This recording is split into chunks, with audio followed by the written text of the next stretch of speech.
Okay मैं sir को भेज okay so the second question is where is the second question?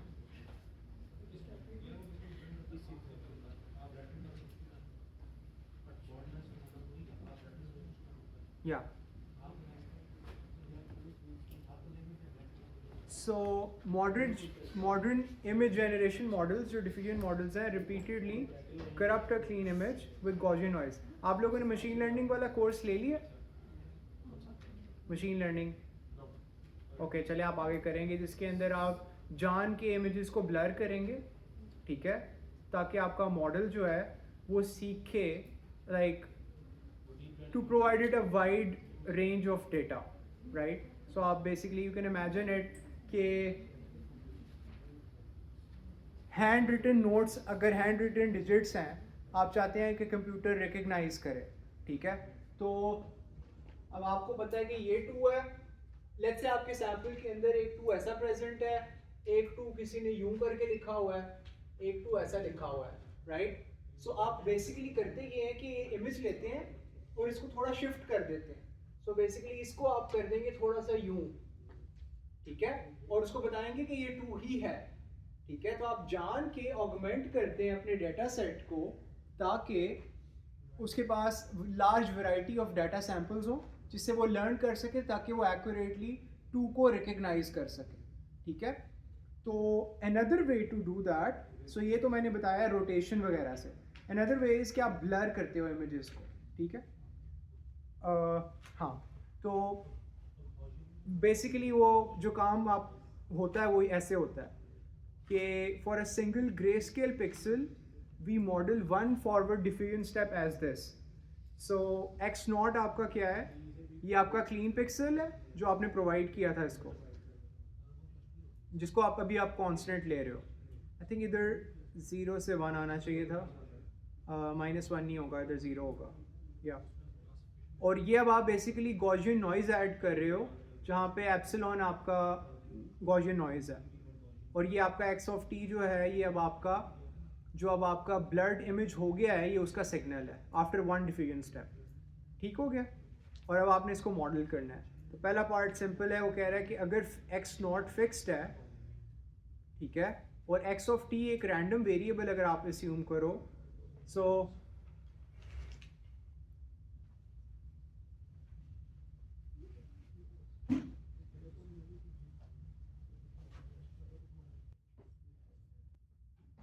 इसको आप इमेजिन करो कि एक रैंडम वेरिएबल है, कंटीन्यूअस रैंडम वेरिएबल है, ठीक है.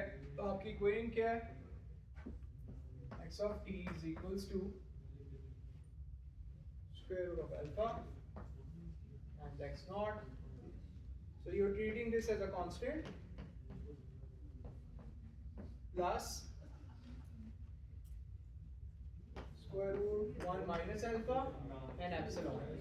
So this is your Gaussian noise, ठीक है. Gaussian, ये epsilon, ये एक random Gaussian noise है, ठीक है. So ये आपकी normally distributed होगी, mean इसका 0 होता है और वेरिएंस 1 होती है अगर आप स्टैंडर्ड नॉर्मल ले रहे हो, ठीक है. क्लियर है ये बात? रैंडम वेरिएबल भी क्या? हाँ, ये रैंडम वेरिएबल है एप्सिलॉन, ठीक है, जो कि जिस डिस्ट्रीब्यूशन से आ रहा है, जो कि हम मान के चल रहे हैं, वो नॉर्मल है जिसका मीन 0 है और स्टैंडर्ड डिविएशन 1 है. क्लियर है ये बात?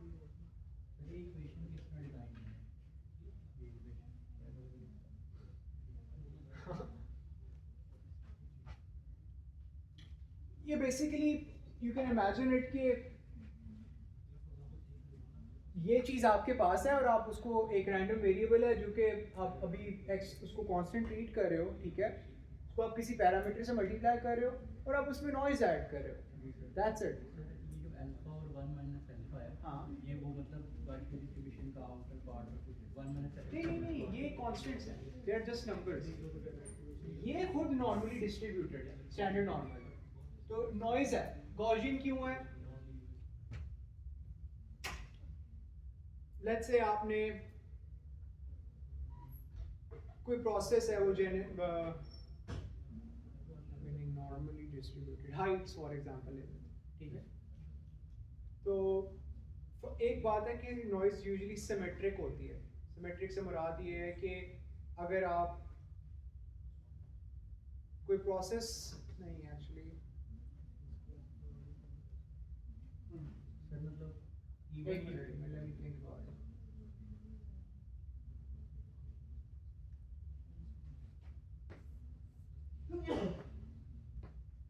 लीनियर रिग्रेशन के अंदर आपके पास ऐसे पॉइंट होते थे, राइट?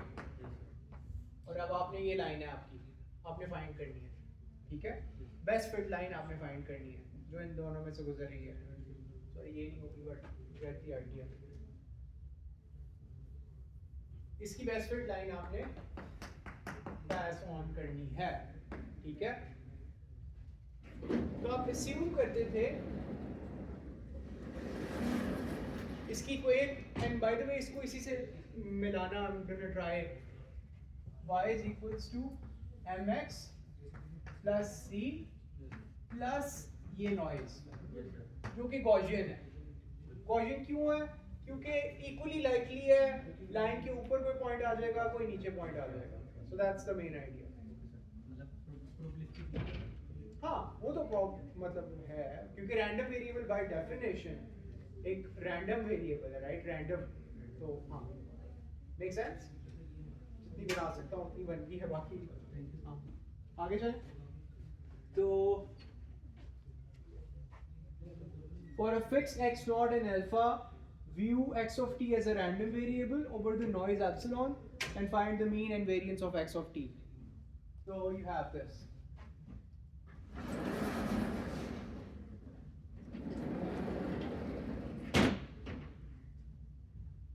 So expectation क्या होती है? एक लीनियर ऑपरेशन है। तो अब आप अप्लाई करोगे, मीन आपने निकालना है, ठीक है। रैंडम वेरिएबल का मीन किसके इक्वल होता है? Expectation of a random variable is equal to the mean of the distribution. So what is that? ये इधर आ गया, ये एक नंबर है, ये एक कांस्टेंट है। Normally you would do this e of x not plus again this thing, this is a number, and then e of epsilon, right? This is just x naught. Why? Because you're treating x naught as a constant. Exactly. So this is just square root of alpha x naught plus, what is the expectation of this? Very good. So ये पूरी term क्या होगी? 0, right? ये पूरी term 0 हो जाएगी। So this is your expectation.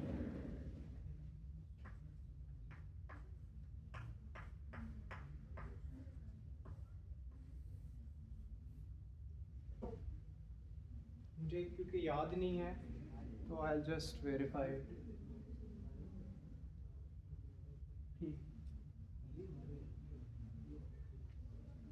ठीक हो गया। आगे जी वेरिएंस निकालनी है इसी की।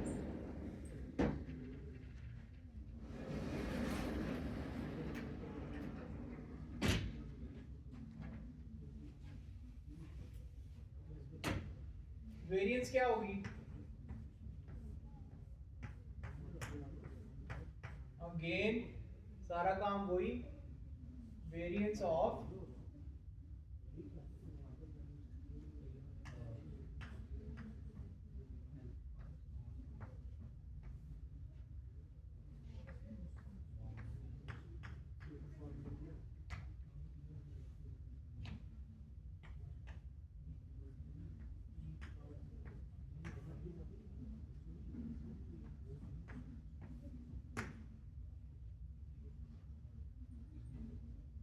ठीक है। यहां पे मैं प्रॉपर्टी यूज करूंगा वेरिएंस की। वो क्या है प्रॉपर्टी? वो ये है कि variance of a of y is a squared time variance of y। ये प्रॉपर्टी है वेरिएंस की। प्रूफ इसका आसान है, लेकिन अब मैं मतलब वो मैं करना नहीं चाह रहा, ठीक है। तो ये ऐसे हो जाएगा। उससे क्या होगा? ये आपका रैंडम वेरिएबल है जिसकी वेरिएंस 1 है, so this becomes what, 1 minus alpha times variance of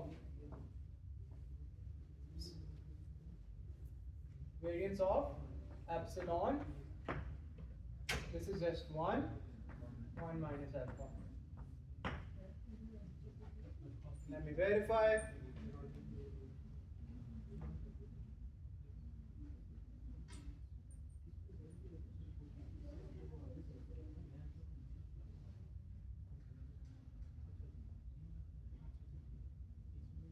ठीक हो गया।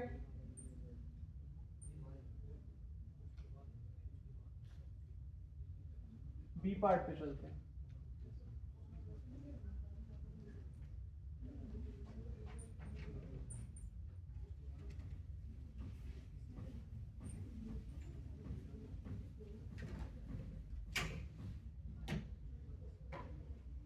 अब वो कह रहा है कि इसको एक रैंडम वेरिएबल ट्रीट करो, x नॉट को। पहले हम इस पहले पार्ट में कांस्टेंट ट्रीट कर रहे थे, अब हम उसको वेरिएबल, रैंडम वेरिएबल ट्रीट करेंगे और फिर वही काम करते हैं। तो अब आपका x of t, x not जो है वो एक रैंडम वेरिएबल है।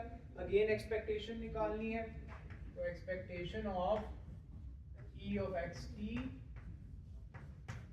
would be square root of alpha e of x naught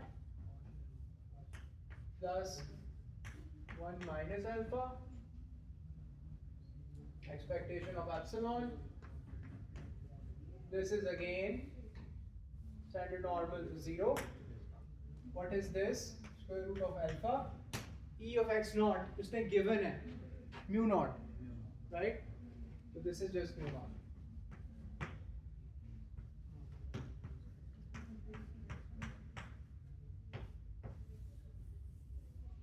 ठीक हो गया। Second part, variance.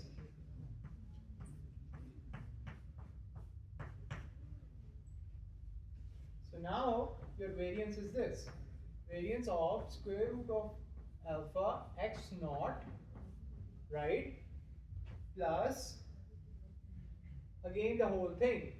ये आपने पहले वाले पार्ट से देख लिया था, वहां से आंसर आया था, बिकॉज पहले वाला तो वो तो जीरो था।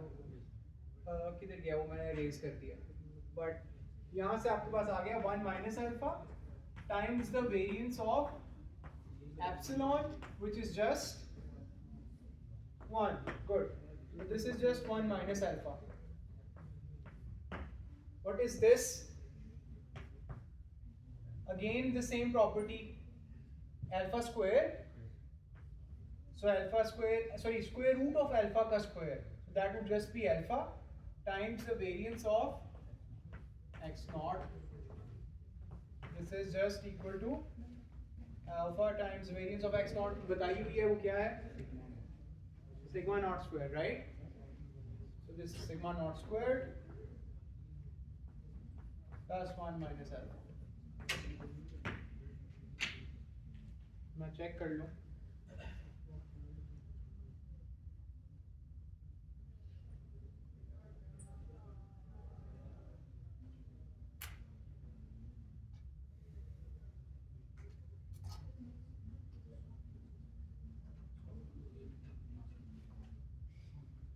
ठीक है, गुड।